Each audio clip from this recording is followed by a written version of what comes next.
Assalamualaikum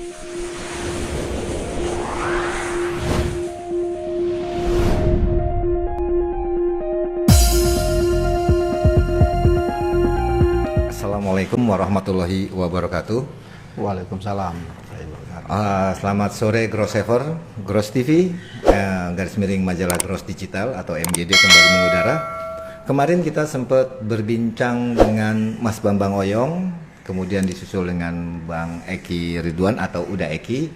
Temanya sama, masalah perdamaian. Dan kali ini Grossever perlu diketahui kenapa Gross TV menghadirkan kembali Ketua Umum Pengurus Pusat Ikatan Pejabat Umum periode 2015-2018. Karena kalau bicara perdamaian, Grossever pasti tahu beliau terkait secara langsung. Yang kedua, baru selesai gelar doktor, tapi sayangnya pidana, perdatanya udah duluan sih, gitu loh. Oke, kita sapa dulu. Selamat sore Bang Safran Sofyan. Ya, selamat sore Pak Mahfud dan semua teman-teman PPAT seluruh Indonesia. Selamat sore. Iya, Bang. Ini kan belakangan ini bukan rahasia umum ya, dalam artian kisruh di tubuh organisasi IPAT itu 2 tahun lebih berlangsung. Bahkan dan alhamdulillahnya sih sebenarnya sudah alhamdulillah karena sudah ditandatangininya surat kesepakatan perdamaian. Nah, sebelum saya masuk ke sana nih Bang, sedikit dong Bang kasih gambaran. Kenapa? Karena yang marak di media sosial, di lapangan ini pemahaman damai, perdamaian. Nah, kata damai, perdamaian dari kacamata Bang Safran itu apa sih Bang? Damai itu apa sih? Perdamaian itu apa sih? Iya, baik. Jadi kalau kita bicara damai, ya bagaimana kita di dalam menyelesaikan suatu persoalan ataupun perselisihan itu diselesaikan dengan adanya kesepakatan para pihak yang berselisih. Ya, dengan secara musyawarah mufakat untuk mencari suatu perdamaian. Jadi seperti itu perdamaian itu. Biar masalahnya selesai begitu ya? Ya, biar masalahnya selesai, tidak berlarut-larut. Ya, apalagi ini kalau suatu organisasi seperti IPAT, tentunya kalau berlarut-larut terlalu lama sangat merugikan anggota ya. Bahkan juga organisasi, bahkan juga dari pembina kita Kementerian ATR. Nah, jelas merasa terganggu. Karena terus terang saya selama ada perselisihan ini setiap saat ya kita berdiskusi telepon ataupun WhatsApp dengan Pak Sopyan Jalil, Menteri ATR. Jadi memang ya kalau memang ada kesepakatan damai itu jauh lebih baik. Nah, bicara perdamaian, kalau kita lihat perjalanan perdamaian di tubuh kisruhnya di tubuh organisasi IPAT ini kan cukup panjang Bang perjalanannya. Bisa nggak Bang kasih gambaran, bukan mengulas ya, bukan kita mengungkit kembali perjalanan perdamaian itu yang diupayakan dari awal sampai akhir, sampai bahkan sampai bapaknya turun tangan melihat anaknya nggak kelar-kelar berantem kan itu kasarnya, bahasa kasarnya kan gitu. Iya. Turun tangan untuk mendamaikan. Kita santai aja Bang. Iya. Bisa nggak kasih gambaran sedikit? Jadi kalau kita bicara perdamaian, pertama saya sebelum masuk perdamaian, jadi kita harus pahami dulu kenapa ini harus ada perdamaian.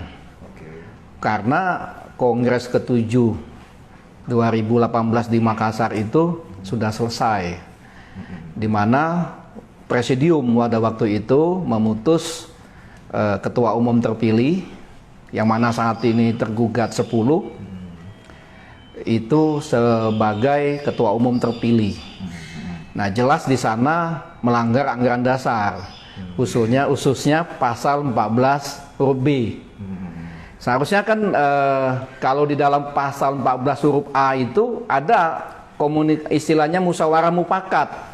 Jadi presidium waktu itu kalau setelah dihitung, dia menanyakan kepada peserta kongres sebagai keputusan tertinggi, apakah setuju dengan putusan ini?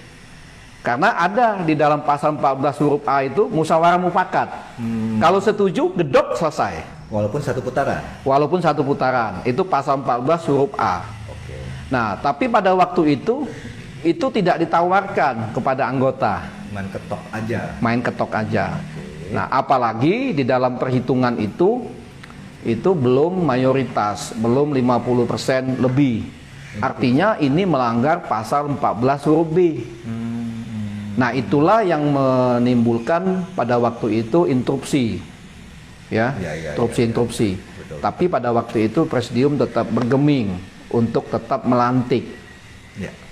Nah, kalau kita bicara perdamaian, pada waktu itu setelah kongres di Makassar itu, Berarti ketika terjadi kisru itu, apakah di saat itu ada upaya untuk diselesaikan nggak? Karena kan abang masih ada di sana ya. ya, Waktu kisru ada protes, oh ini belum selesai nih, harus 2 putaran. Ya. Itu gimana bang? Apakah ada upaya untuk penyelesaian di situ secara musyawarah mufakat? pada waktu itu ada interupsi itu ada. Artinya interupsi itu mereka para caketum khususnya pendukungnya memahami betul bahwa ini belum sesuai dengan anggaran dasar, sehingga harusnya ada 2 putaran. Oke. Tapi tidak bergeming, tetap saja diputus. Ya, Makanya walaupun muncul ada protes-protes itu. Makanya muncul gugatan. Ya, jadi nanti sebelum gugatan saya masuk. Oke. Nah, jadi pada waktu itu kan saya sudah demisioner, Ya, betul. Ya, otomatis. Sudah ada LPJ. Ya, kita nggak bisa apa-apa. Jadi ada yang bertanya, kok Pak Sapran ada penyerahan apa tuh? Dokumen. Oh, dokumen. Ya, itu setelah dilantik oleh presidium, ya secara administrasi ada penyerahan, ya kita lakukan. Oke. Kita nggak mau juga kongres pada waktu itu kisruhnya tambah parah. Nah, Ya. Nah, kalau bicara perdamaian masih di Makassar juga, itu seharusnya semestinya kemarin itu para caketum itu sudah mau ngajak damai itu. Nah, bahkan yang saya tahu sampai di Jakarta ya sudah ada pembicaraan buat perdamaian. Tapi ini tidak mendapat sambutan ya dari pihak pemenang. Oke. Nah, sehingga tidak ada jalan lain. Nah, saya flashback sedikit. Sebenarnya pada waktu sebelum kita kongres, kita panitia termasuk PPI 4 dan juga waktu itu melibatkan juga dari Pengbil maupun MKP, kita udah menyusun terkait dengan 1 putaran itu. Oke. Ingat pada waktu kita Pernah kita wawancara juga itu kan? Iya, betul. Pada waktu kita prakongres di Bali ya, tahun 2017, 28-29 April, kita sudah merubah pasal 17. Iya. Itu. Cuman kan belum disahkan itu. Ya? Belum disahkan kan? Jadi belum bisa jadi. Enggak, kalau yang ART itu sudah, ART itu tapi itu hanya perubahan ART di prakongres. Oke. Nah, ART kan nggak boleh bertentangan dengan anggaran dasar. Lebih tinggi kan? Ya. Oke. Nah, seharusnya itu sudah kita agendakan perubahan anggaran dasar. Ada beberapa poin yang harus dirubah. Itu akan dibahas di Komisi A. Contoh umpamanya merubah pasal 14 2 putaran jadi 1 putaran. dari 2 putaran menjadi 1 putaran. Jadi kalau belum ada yang mencapai 50 plus 1 2 ya, putaran. seharusnya kalau sudah dirubah 1 putaran. Jadi tetap siapapun yang suara terbanyak menjadi ketua umum. Kalau sudah dirubah. Kalau sudah dirubah. Dan sudah diketok. Oke. Nah, tapi nyatanya yang saya tahu ya waktu itu tidak diagendakan oleh presidium Komisi A, B, C itu. Termasuk juga kalau ada kisru, kita sudah mengusulkan adanya Mahkamah Perkumpulan. Oke, MP. Ya, MP untuk dirubah atau dimasukkan di dalam anggaran dasar. Tapi itu juga tidak digubris. Jadi seolah-olah di sana itu yang saya tahu, karena saya terus terang begitu LPJ saya diterima, saya istirahat. Jadi anggota. Istirahat. Kurang lebih pukul 2-an pagi, saya baru keluar dari kamar. Mendengarkan perhitungan. Nah, setelah itu kok ada begini. Nah, jadi apa yang sudah kita susun itu semua itu tidak dijalankan, termasuk alur pengambilan kertas suara seharusnya di tempat. Dengan kita udah menggerakkan lebih dari 400 aparat keamanan ya, seharusnya lebih dari cukup. Tapi kan waktu pada saat di Makassar kan memang walaupun sudah demisioner, ada dong rasa ini masih acara saya, berarti harus. Ya, justru itu saya pada waktu itu diperintah oleh presidium setelah pelantikan untuk ada penyerahan berkas, ya saya ikut. Karena kalau saya enggak, itu tambah rame lagi. Chaos jatuh. Chaos. Itu aja dengan adanya penundaan 1 hari dari 2 hari menjadi 3 hari, itu penambahan biaya cukup besar. Betul. Biaya gedung, biaya keamanan, biaya LED dan lain-lain, ya, konsumsi dan lain-lain. Nah, itu kita nggak mau seperti itu, ya.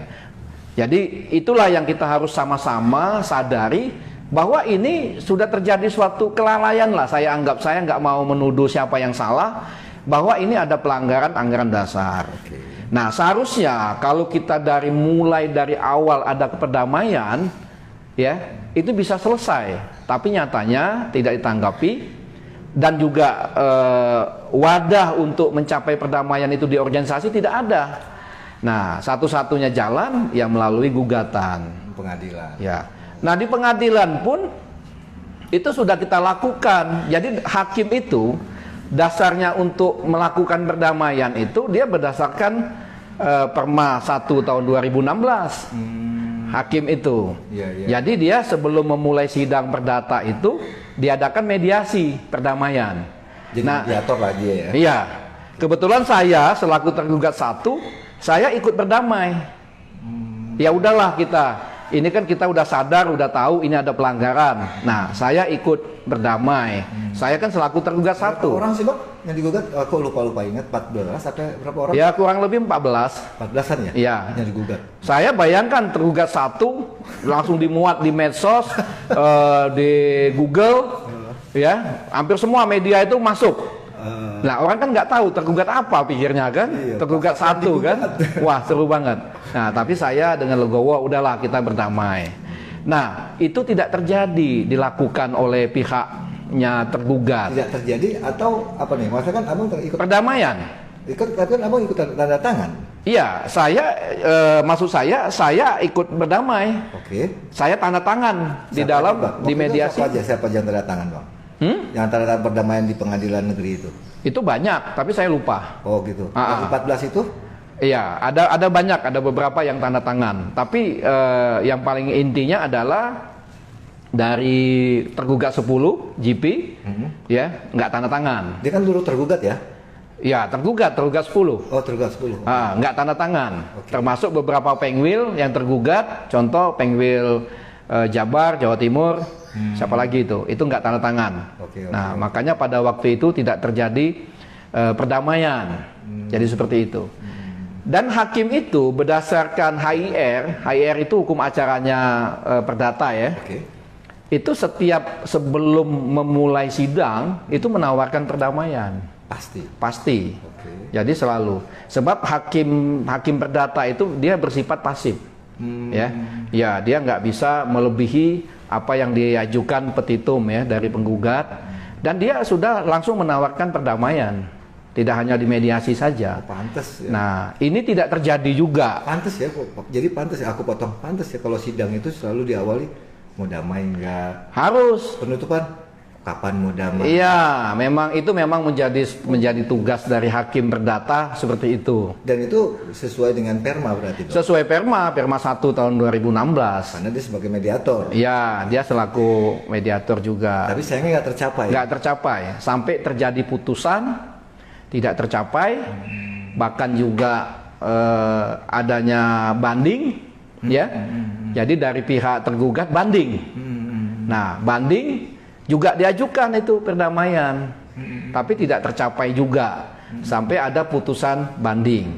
Nah, itu juga tidak tercapai. Tapi kan kalau nggak salah sebelum banding itu putus, para ketua, bukan Pak Ketua Pengwil ya, ex-presidium ya kalau nggak salah. Iya. Upaya juga kalau nggak salah. Iya.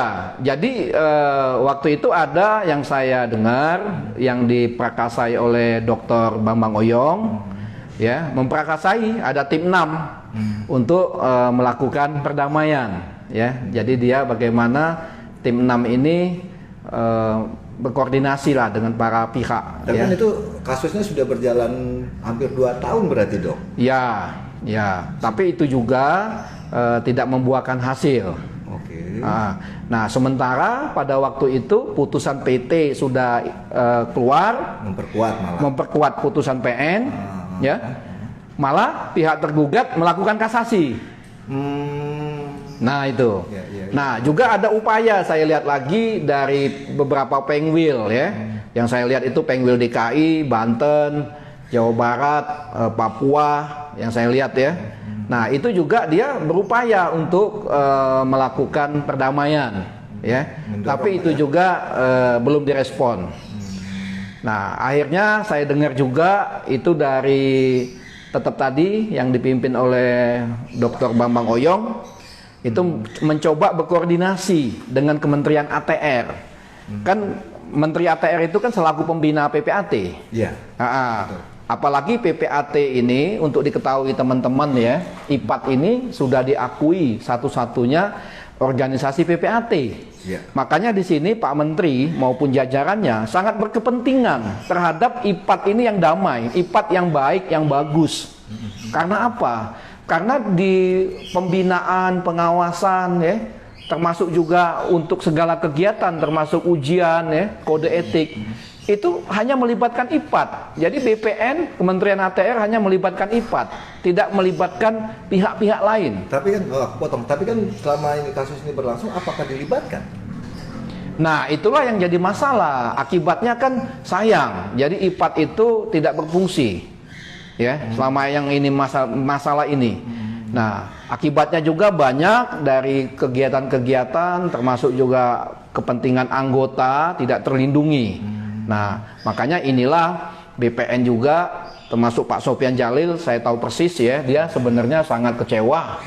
Ya, saya pelan-pelan menjelaskan ke beliau bagaimana duduk persoalan yang sebenarnya terhadap kisru di IPAT ini. Nah itu sudah dilakukan, ya, sudah dilakukan. Nah bahkan alhamdulillah apa yang dilakukan oleh Mas Bambang Oyong, teman-teman, saya lihat juga ada Firdonal, saya lihat kan, dengan Kementerian ATR, ini membuahkan hasil, terjadi suatu kesepakatan untuk berdamai. Nah dan itu sudah dikumpulkan, bahkan mungkin juga atas izin Menteri, Direktur Pembina PPAT, Pak Musri dalam hal ini berkoordinasi lah dengan pihak-pihak ya, baik penggugat tergugat. Nah sehingga ada kesepakatan untuk melakukan kesepakatan perdamaian di Kementerian ATR, dan itu sudah ditandatangani kalau kita lihat di tanggal 21 ya. Bahkan ada satu lagi waktu itu dari Jawa Timur. Ya, karena 21 tidak lengkap. Tidak lengkap. Jadi tanggal 28 lengkap ditandatangani.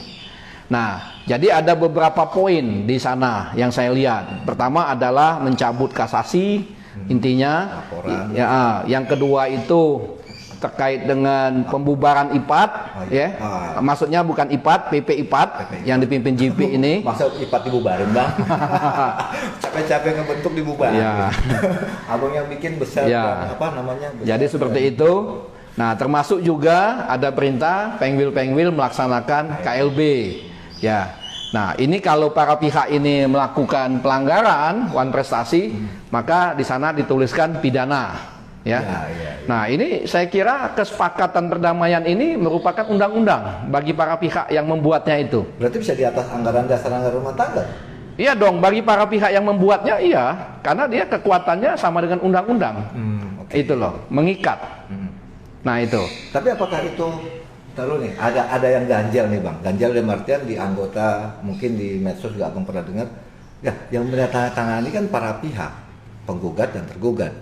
Bang JP, Mbak Elis Surabaya, ya Mbak Elis sama Mas Gatot. Sedangkan penggugat Tagor CS.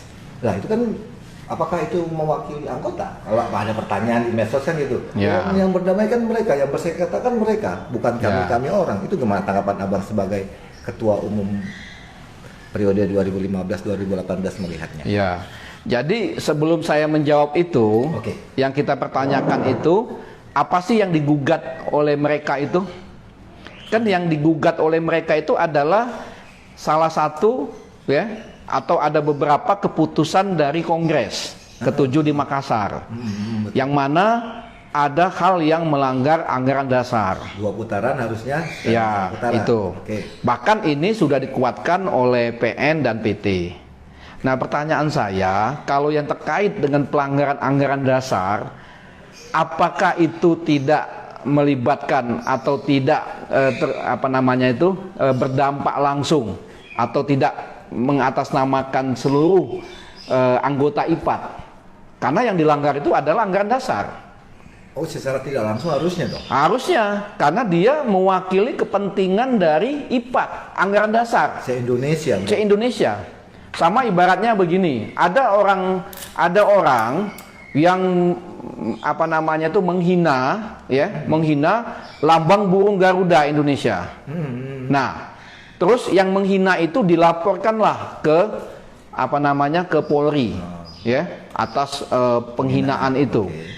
Nah, pertanyaan saya, apakah penghinaan itu yang dia laporkan itu hanya mewakili dia sendiri? Tentunya kan tidak. Rakyat Indonesia. Iya, yang dihina itu kan lambang. Iya. Lambang. Betul.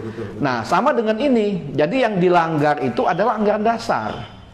Seharusnya seluruh PPAT itu mendukung ini supaya ke depan tidak terulang lagi. Iya. Ya, jangan ada suatu putusan yang melanggar anggaran dasar rumah tangga, karena anggaran dasar rumah tangga ini merupakan undang-undang bagi anggota IPAT Aturan yang harus kita patuhi bersama.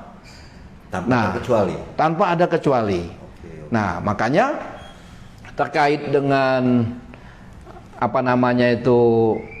gugatan dari penggugat itu, jelas dia yang digugat itu adalah pelanggaran anggaran dasar. Ya otomatis ya itu terlibat semua seluruh anggota. Iya. Bagaimana dengan pihak Bang Julius Purnawan? Tentu akan menolak dong adanya gugatan itu. Pihaknya Bang Julius kan dalam artian yang mendukung Bang Julius bahwa betul itu 1 putaran, dan kan itu tidak menerima kalau itu melanggar anggaran dasar, tapi betul membenarkan anggaran dasar. Ya, jadi mau menolak mau tidak nggak ada masalah karena ini udah bergulir di pengadilan. Itu kan di pengadilan itu diuji. Semua dipanggil pihak-pihak, saksi-saksi, bahkan ada saksi ahli dipanggil. Betul. Lah, kalau sudah diputus pengadilan, ya harus kita hormati. Mengikat. Iya, mengikat. Apalagi kalau nanti sudah ingkrah, itu harus dijalankan. Nah, berarti bukan menyalahkan ya. Berarti gugatan yang berlangsung ini memang mewakili anggota sebenarnya. Oh iya, mewakili karena yang dilaporkan itu adalah pelanggaran anggaran dasar dan ini diuji di pengadilan. Berarti perdamaian pun sebetulnya perdamaian di anggota juga seharusnya. Ya, kalau perdamaian itu kan sudah dilakukan di pengadilan ya, berdasarkan Perma 1 2016. Tapi kan tidak tercapai, tidak terwujud. Baik sebelum sidang dimulai di PN, pada waktu setiap sidang, sampai putusan PT tidak terwujud. Tapi kan dalam artian ya oke lah, itu akhirnya terwujud pada saat di kementerian. Ya. Berarti kan itu benar yang menandatangani kesepakatan perdamaian itu berarti mewakili anggota sebenarnya dong. Iya, otomatis dia mewakili anggota. Walaupun tidak hadir. Karena pihak penggugat itu dia yang diwakili dia adalah pelanggaran anggaran dasar. Nah, sementara pihak tergugat itu dituduh melanggar anggaran dasar.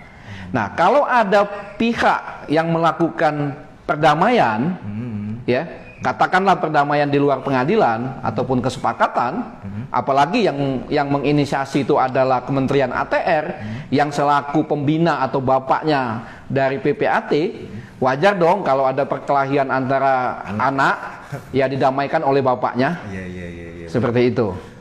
Nah, jadi dengan adanya kesepakatan damai itu, ini untuk mempercepat kisru yang ada di pengadilan. Nah, perdamaian yang dilakukan oleh bukan Pak Musri ya, dengan kementerian lah ya, oleh kementerian ya, aku nggak bilang Pak Musri, itu kan mewakili, dalam artian yang mendapat mandat dari Pak Menteri.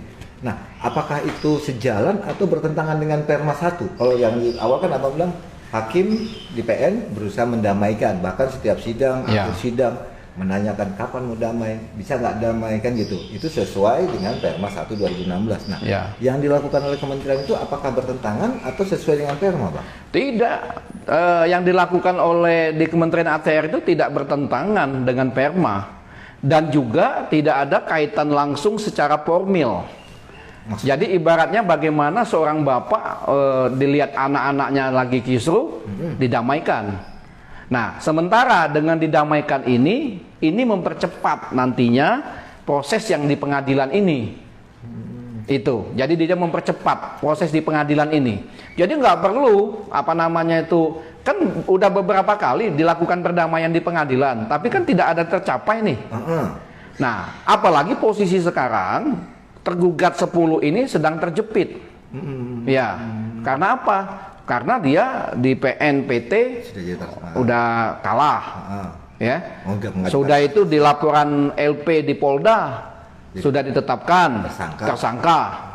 Nah, tentunya dia ada kepentingan juga dong, kepentingan baik pribadi maupun dia mengatasnamakan organisasi, silakan. Tapi ini nggak ada kaitan hierarki langsung dengan apa yang ada di pengadilan. Jadi bagi pihak penggugat di pengadilan itu mau adanya perdamaian di sini maupun tidak, ya tergantung etikat dari tergugat. Iya, kalau dia mau cepat selesai, ya tentunya kesepakatan perdamaian ini segera dijalankan sehingga apa yang diperintahkan oleh kesepakatan perdamaian itu juga saya lihat agak sesuai ya dengan apa yang diputus di pengadilan. Nah, dengan putusan yang ingkrah itu nanti segera melakukan KLB penggwil-penggwil itu. Jadi itu sudah merupakan sumber hukum ya. Jadi nanti penggwil-penggwil nggak usah ragu-ragu lagi di dalam melaksanakan KLB kalau ini sudah ingkrah. Karena dia merupakan sumber hukum.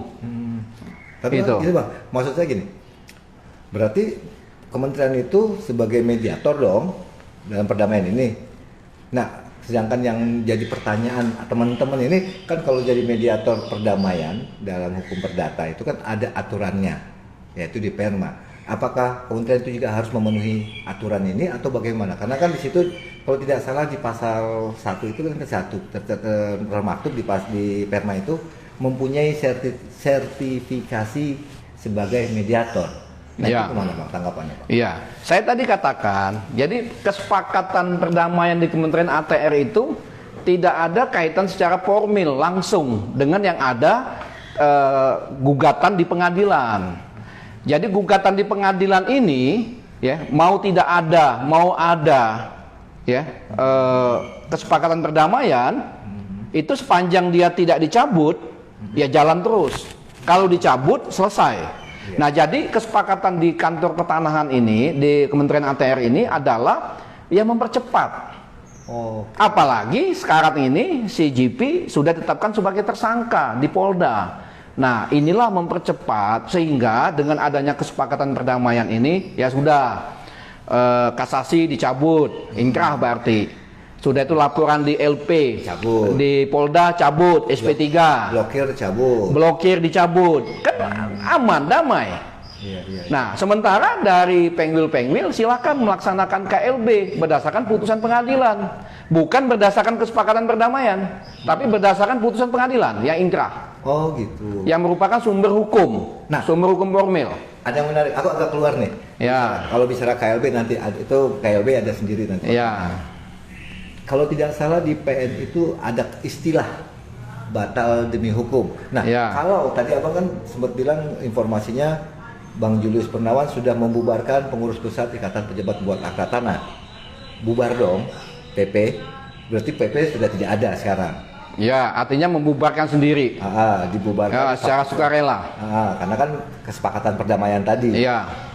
Nah, berarti itu merupakan undang-undang loh itu. Nah, ini ada pendapat nih. Ada pendapat dari seseorang, berarti kalau PP-nya bubar, ke bawah-bawah bubar juga dong, kan batal demi hukum. Berarti penggwilnya yang dilantik oleh Pang JP bubar, penggwil yang melantik Pengda bubar, jadi tidak ada kepengurusan dari pusat sampai daerah. Tanggapan gimana Bang? Ya, jadi kita hati-hati kalau bicara terkait dengan putusan pengadilan perdata. Ya. Jadi tadi sudah saya katakan kan di depan kan, jadi gugatan di kasus perdata ya dengan adanya kasus pidana ini sangat beda sekali. Itu. Jadi nah juga itu diatur di dalam pasal 189 ayat 2, ayat 3 RBG, ya. Oke. Nah, jadi isinya apa? Intinya dari pasal itu adalah melarang hakim perdata melebihi apa yang dituntut, yaitu petitum. Iya. Jadi hakim perdata itu nggak boleh melebihi dari petitum. Sebab nggak mungkin putusan hakim perdata itu melebihi dari petitum. Nggak boleh. Dia nggak boleh melakukan ultra petita. Karena diatur dalam HIR maupun RBG. Hukum acaranya perdata. Oke. Itu. Nah, sudah itu azas di dalam hukum perdata itu hakim itu bersifat pasif, bukan aktif. Berarti menerima aja. Iya, jadi perkaranya itu tergantung. Jadi materi perkara, ruang lingkup itu ditentukan oleh para pihak. Jadi nggak boleh dia melebihi dari situ, termasuk juga petitumnya. Nah, jadi kembali lagi, kalau ada yang berpendapat batal demi hukum itu seperti apa? Ya, yang batal itu adalah sesuai dengan petitum, tidak boleh lebih. Kalau kurang bisa, tergantung hakim, apakah itu disetujui atau tidak. Tapi kalau lebih nggak bisa. Berarti ya seperti gini, maksudnya kan kalau nggak salah, putusan pada satu putusan ada yang dikabulkan, ada yang bisa saja ada yang dikabulkan, ada tidak. Tapi nggak boleh ultra petita, nggak boleh melebihi petitum, nggak boleh. Nah, jadi di situ aja kuncinya. Jadi kalau ada yang berpendapat batal semua, ya berarti dia tidak membaca putusan mungkin. Nah, harus dicek dulu. Berarti Pengwil nggak batal? Kalau Pengwil tidak batal, kalau Pengwil, ya kita kembali kepada apa namanya itu anggaran dasar, anggaran rumah tangga. Jadi Pengwil itu tetap. Apalagi di zaman saya dulu, selama kepengurusan sebelum saya, itu konverwil itu cuma diadakan cuma 6 aja, 6 Pengwil. Selebihnya nggak ada yang konverwil. Malah ada contoh DKI aja. Sudah 3 periode kalau nggak salah tidak pernah melakukan konverwil. Ngopi bareng doang. Tapi tetap aja dia kan mewakili Pengwil. Apakah Pengwilnya batal? Tidak. Nah, sebab Pengwil itu kita baca di dalam pasal 19 ART. Anggaran rumah tangga IPAT ya, angka 9. Jadi kalau kita lihat di sana adalah konferensi wilayah itu adalah sah apabila dihadiri 50% lebih dari jumlah anggota yang hadir. Yang ada di provinsi itu?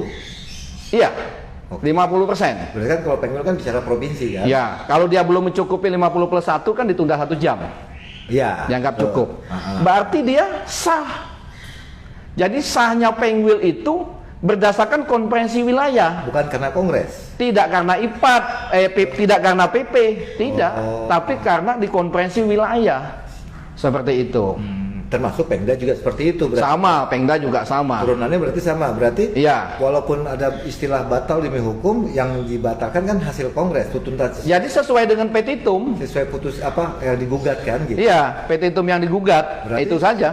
Nggak ada istilah dia pengurus lama? Nggak ada. Tadi kan saya udah bilang, di zaman saya sebelum saya ini, ada yang sudah tiga periode dari PP IPAT, mungkin udah 10 tahun, belum pernah melakukan KLB, belum pernah melakukan konverwil. Ngopi bareng jadi ketua, jadi ketua Pengwil gitu. Iya. Tapi zaman saya dulu, semua kita lakukan konverwil, bahkan ditambahin lagi mungkin ada 6 atau lebih, sehingga jadi 33 konverwil zaman itu. Berarti walaupun ini konverwil dilakukan di masanya Bang JP, walaupun sebelum masa abang-abang ini Abang Sapran, jadi nggak ada masalah. Oh nggak ada masalah. Termasuk juga ini kan aku lihat ada beberapa masih banyak yang belum konverwil. Ya tetap aja nggak ada masalah. Berarti nggak ada lagi istilah Pengwil itu masih ada, nggak batal. Berarti nggak ada istilah Pengwil out atau Pengwil nggak ada. Pengwil paling nanti terkait pelantikan. Nah, kalau sudah ada ketua umum terpilih sesuai anggaran dasar, ya, maka secara administratif ketua umum yang baru yang sudah sesuai anggaran dasar itu memutuskan secara administratif membuat suatu SK. Itu teknisnya bisa begitu. Berarti itu pemahaman. Tapi tetap konverwil yang sudah dilakukan itu tetap sah. Berarti tidak usah diulang lagi. Pemahaman batal demi hukum itu yang mana dong, Pak? Ya, yang sesuai dengan petitum aja. Sekarang baca petitum itu kan coba kalau dibaca, saya nggak begitu membawa putusan ya ataupun gugatan ya. Masalah kan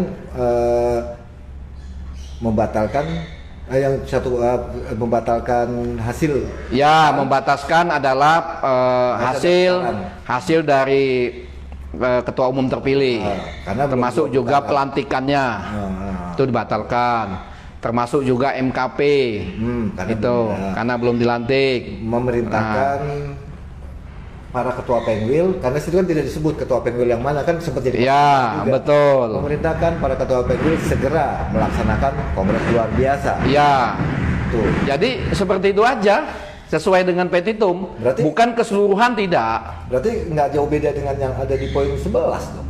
Isinya yang kalau nggak salah sih mirip-mirip, sama juga. Iya, kira-kira kurang lebih seperti itu. Nah, yang ada menarik gini Bang, kongres luar biasa. Ini kan berarti yang digugat itu kan masalah putaran, 2 putaran, harusnya kan 2 putaran kan karena ya, sesuai pasal 14 anggaran dasar. Aku agak keluar sedikit. Kalau bicara anggaran dasar, anggaran rumah tangga, kongres luar biasa, kongres lanjutan kan tidak diatur. Yang diatur hanya kongres dan kongres luar biasa. Itu memahami gimana Bang? Sedangkan ini ada sebuah perintah kongres luar biasa yang katanya melanjutkan kongres yang belum selesai. Tapi di anggaran dasar tidak dituangkan itu adanya kongres lanjutan, adanya kongres atau kongres luar biasa. Kemana Bang? Iya, jadi ini yang lebih tepatnya adalah KLB berdasarkan putusan pengadilan. Nah, lanjutannya? Nggak ada. Jadi KLB berdasarkan putusan pengadilan. Putusan pengadilan yang mana? Ya putusan pengadilan yang inkrah. KLB. Isinya baru lanjutan? Enggak, sesuai dengan petitum. Oh, gitu. Berarti udah melanjutkan kongres yang belum. Ya, kalau mau bicara lanjutkan segala macam silakan, tapi adalah ini merupakan KLB. KLB itu kan diatur di dalam anggaran dasar rumah tangga terkait KLB, ya. Mungkin udah tahu lah pasalnya kan. Itu bisa dilakukan oleh PPI 4 berdasarkan rapat pleno. Kalau ada hal yang penting, umpamanya ada perubahan anggaran dasar atau umpamanya ada pemecatan anggota dan lain sebagainya. Nah, bisa juga dilakukan oleh Pengwil-Pengwil. 50 plus 1 Pengwil bisa melaksanakan KLB. Nah, dasarnya adalah karena putusan pengadilan, perintah pengadilan, kekuatannya itu untuk melaksanakan KLB. Udah, itu aja, titik. Berarti karena ada perdamaian, di perdamaian pun juga memerintahkan para Pengwil melakukan KLB. Itu lain lagi. Jadi kalau ada perdamaian menguatkan, lebih menguatkan lagi. Menguatkan PR. Karena kalau perdamaian, ya, yang dijalankan adalah putusan pengadilan memerintahkan KLB kepada Pengwil-Pengwil. Udah, titik. Dengan dilakukan tadi itu pencabutan kasasi, maka putusan PN bisa dilakukan dong gitu. Tadi umpamanya mencabut kasasi, tapi kalau nggak ada kesepakatan pun kan ini kan bergulir gugatan ini. Betul. Kan kesepakatan ini kan gunanya untuk mempercepat. Iya. Ibaratnya bapak sama anak deh, anaknya kelahi, udahlah damai aja, udah dikasih lah permen atau apa, selesai. Nah, artinya mempercepat. Jadi untuk mempercepat penyelesaian. Sementara perdamaian di pengadilan kan nggak pernah terwujud. Iya. Nah, dengan adanya umpamanya mencabut kasasi, artinya kan mempercepat. Iya. Dengan adanya mencabut laporan di Polda, mempercepat juga. dengan mencabut blokir, nah kan semua jadi indah, jadi bagus. Iya. Jadi seperti itu. Itulah perdamaian. Ya? Itulah yang namanya perdamaian. Jadi nggak usah kita putar-putar, nggak usah kita cari pembenaran macam-macam. Mau bagaimana lagi? Ya sudah, kalau sudah ada perdamaian, artinya kasasi dicabut. Nah, dengan kasasi dicabut, putusan PT jadi inkrah. Salah satu putusannya adalah memerintahkan Pengwil-Pengwil untuk segera melaksanakan KLB. Bukan kongres lanjutan ya? Bukan, KLB. KLB yang diperintah oleh pengadilan. Betul. Nah, tapi prosedurnya ya tadi seperti yang di dalam anggaran dasar diatur terkait dengan KLB itu. Jadi 50 plus 1 Pengwil-Pengwil. Tapi harus diingat Pengwil, karena ini perintah putusan pengadilan, ya wajib dilaksanakan. Kalau tidak melaksanakan? Ya tentunya ada sanksi. Ada sanksi. Nah, itu. Tanda petik nggak tahu ya sanksinya apa ya. Santai bang, santai aja. Ya. Jangan nakutin Pengwil bang. Enggak, kita enggak nakutin Pengwil, ya. Ada sanksi. Ya. Sanksinya kalau pidana kan repot juga bang. Ya, apalagi bagi pihak-pihak yang tergugat yang belum berdamai di awal pertama dulu, kan sebenarnya kan perdamaian ini kan sudah dilakukan Iya. sebelum adanya gugatan di PN.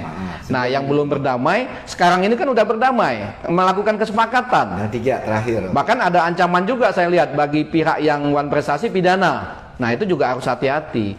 Jadi intinya adalah kalau menurut saya khususnya sekarang bagi tergugat ya segera dicabut itu kasasi. Bagi Pengwil setelah ini ingkrah segera laksanakan KLB secepat-cepatnya. Udah selesai. Baru bicara KLB nih.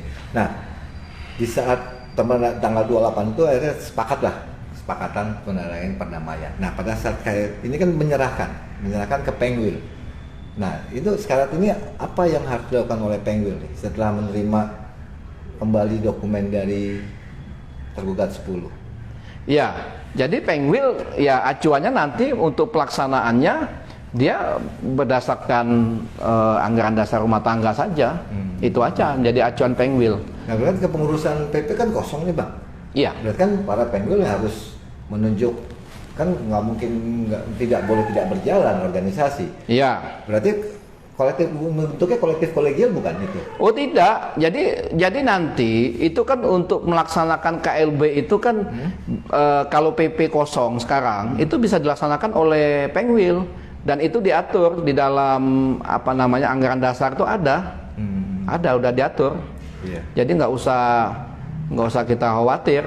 Lagi, berarti kan Pengwilnya pun tidak peduli dia mau Pengwil yang sudah Komperwil atau belum, karena itu tadi tidak ada yang seperti abang jelaskan tadi, karena Pengwil Komperwil itu adalah sah kalau 2/3 dari jumlah anggota di provinsi hadir kan gitu. 50 plus 1. 50%. Iya, 50 plus 1 itu Sah, berarti sah. kan, bahkan abang juga tadi sempat singgung di beberapa provinsi nggak pernah ngadain Komperwil tapi ketua Pengwilnya tetap ada, gitu.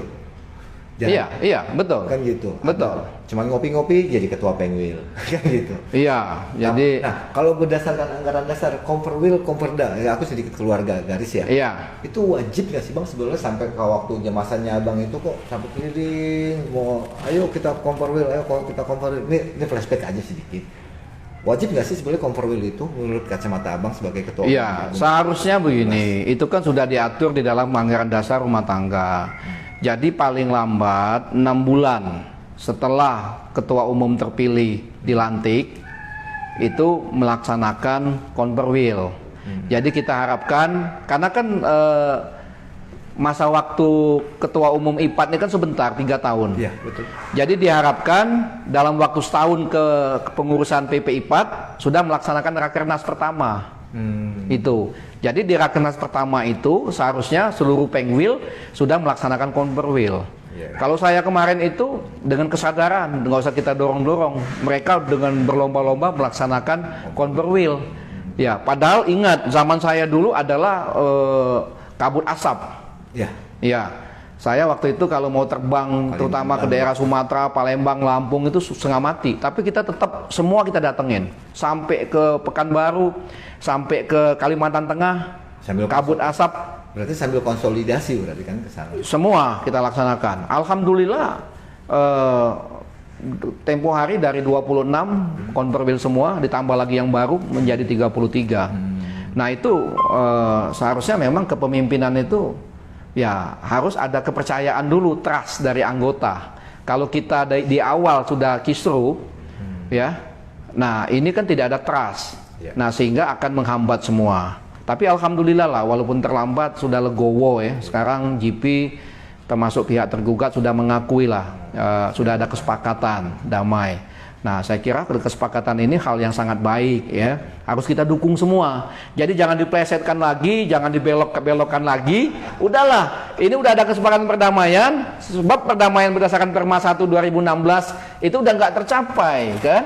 Nah, sehingga gugatan di pengadilan cepat selesai sehingga Pengwil segera melaksanakan KLB. Apalagi sudah ada jangka waktunya, saya lihat paling lambat 28 Februari. Nah, ini waktu berjalan terus. Jadi inilah yang dilaksanakan dengan secepat-cepatnya. Sekarang ini kita berpikiran satu seharusnya, bagaimana menyelamatkan organisasi IPAT, bukan yang lain. Nah, jadi seperti itu. Jadi terakhir kesimpulan perdamaian dari kacamata Bang Sapran, perdamaian dan kongres luar biasa. Kesimpulannya. Iya. Jadi kalau kesimpulan saya, ya, ini kan proses gugat menggugat ini kan sudah berjalan 2 tahun lebih, hampir 3 tahun. Betul. Bahkan terus terang saja, kemungkinan dari kementerian juga sudah sangat gerah, ya, ini. Nah, kalau ini sudah diinisiasi oleh Kementerian ATR melakukan kesepakatan damai, ya, ini segera saja dilaksanakan sehingga gugat menggugat di pengadilan itu segera berakhir, selesai. Nah, dengan berakhirnya di pengadilan itu sehingga putusan ingkrah ini menjadi dasar hukum, sumber hukum dari Pengwil untuk melaksanakan KLB. Titik. Jadi KLB. Jadi simpulannya kongres luar biasa. Kongres luar biasa. Tapi itu bisa berjalan kalau memang apa yang disepakati sudah dilakukan dong berarti. Oh iya, makanya tadi harus ada apa ya? Kita ini kan harus ada yang sudah kita sepakati itu harus kita jalankan, ya, itu. Karena ini merupakan fakta sunt serpanda, menjadi undang-undang bagi para pihak yang membuatnya. Nah, tapi di luar sisi lain ini ada gugatan. Ya. Gugatan ini kan tentunya juga kalau dia sudah inkrah mengikat juga. Apakah ada kesepakatan, apakah tidak ada kesepakatan. Betul. Juga ada laporan di kepolisian, di Polda. Betul. Nah, kalau ini damai, kata orang damai itu indah. Betul. Nah, kalau menurut saya iya. Nah, bagaimana damai ini segera direalisasikan, ya, kita nggak usah berpolemik macam-macam lagi. Juga kita sangat mengharapkan bagi ketua-ketua Pengwil, yuk mari kita cepat untuk mendukung perdamaian ini, ya, sehingga IPAT ini segera pulih kembali. Amin. Ya, segera jaya kembali. Itu yang kita harapkan. Jadi slogannya bisa dipakai lagi, besar dan Harus jadi menjadi IPAT yang baru dan besar. Karena ingat, IPAT baru itu kan IPAT ini sekarang sudah diakui satu-satunya, ya kan? Itu loh. Dan termasuk juga kode etik kita juga sudah diakui, ya, dan lain sebagainya. Dan semoga aja Bang ya, setelah terjadinya kongres luar biasa ke depan apapun peraturan yang akan dikeluarkan oleh stakeholder melibatkan organisasi IPAT. Harus. Jangan sampai kayak di Omnibus Law Bang, ada yang terkait dengan PPAT, organisasi nggak tahu menahu, kaget akhirnya. Nah itulah, kita kan kecolongan, akibatnya kan rugi semua. Betul. Kalau zaman saya dulu, terus terang saja, kita sangat, apa namanya, koordinasi sangat baik sekali. Jadi hampir setiap minggu kita melakukan koordinasi dengan BPN, Kementerian ATR. Nah kalau nanti kita sampai organisasi nggak terlibat, ya akibatnya sangat dirugikan. Nanti ada aturan-aturan yang menyengsarakan anggota, kita nggak tahu. Kita bingung sendiri. Kita bingung sendiri. Betul. Belum lagi nanti dari sosialisasinya kita nggak tahu. Apalagi ada tantangan kemarin kalau nggak salah informasinya. Ada beberapa aturan yang harus dilakukan oleh PPAT. Gitu loh. Iya, itu banyak. Saya kadang-kadang kaget-kaget itu membaca aturan-aturan, ya. Termasuk juga ada pernyataan yang dibuat oleh PPAT terkait umpamanya pengikatan hak tanggungan, ya. Betul. Oh, iya. Nah, itu kan sangat membahayakan kita. Nah, seharusnya PPIPAT harus ikut terlibat di sana, organisasi. Bagaimana supaya aturan-aturan yang membahayakan atau yang sangat menakutkan bagi anggota itu bisa dianulir. Betul. Tapi kalau kondisinya seperti ini, apakah akan dilibatkan, kan gitu, Pak? Betul. Apalagi ini dulu kan sudah ada RUU Undang-Undang PPAT. Nggak jalan. Nah, seharusnya kan sudah masuk prolegnas, itu jalan. Sayang kalau tidak diteruskan. Bagaimana mau jalan orang lagi MOU dengan Kapolri juga tempo hari seharusnya tinggal tanda tangan, ya. Nah, itu juga sayang. Jadi siapapun ketua umum, kementerian segera dilakukan, paling lambat 28 Februari bisa segera terwujud dan terpilih ketua umum untuk segera menyelesaikan banyak pekerjaan, PR-PR, bahkan 2,5 tahun ini anggota banyak yang kaget-kaget, bahkan ketua umum aja kaget-kaget ini tadi. Ya. Ada aturan begini, PPAT wajib membuat surat pernyataan hak tanggungan. Wow. Akhirnya kita menyelamatkan diri sendiri semua. Nah ini yang bagi yang nggak paham, ikut-ikutan saja itu sangat bahaya. Oke. Nah ini yang harus dicegah ya. Seperti itu. Oke, Grossever. Demikian, semoga bermanfaat dan sedikit banyaknya membuat terang benderang sehingga tidak lagi ada pendapat-pendapat yang sumir atau apalah istilahnya. Oke, Grossever, sampai jumpa di liputan dan wawancara Gros TV selanjutnya. Wassalamualaikum warahmatullahi wabarakatuh. Waalaikumsalam.